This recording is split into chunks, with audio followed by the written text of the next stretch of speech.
Another example of how paranoid Russia has been for decades is its system that it created called the dead hand, okay? It's the literal name of it is perimeter.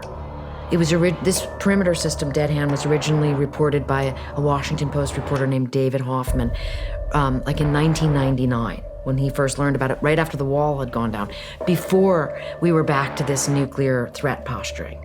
But the way the dead hand works is like this.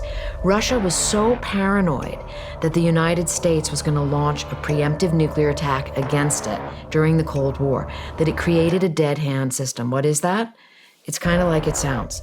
They created a system whereby ground sensors would be able to determine nuclear bombs hitting the Russian soil.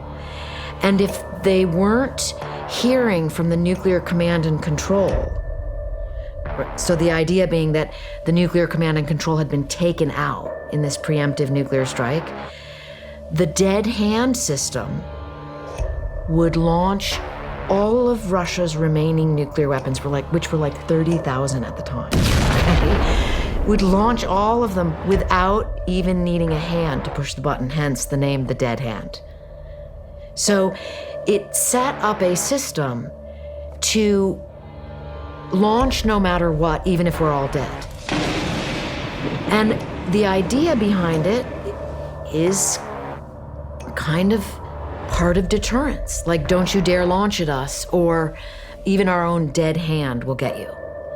And so when you think about that, you realize there's a long history of suspicion in Russia. And even more terrifying is I have heard in defense circles, and I haven't been able to confirm it, but I have heard that even now the US Defense Department is thinking of creating some kind of a dead hand equivalent, because allegedly Russia never got rid of that system.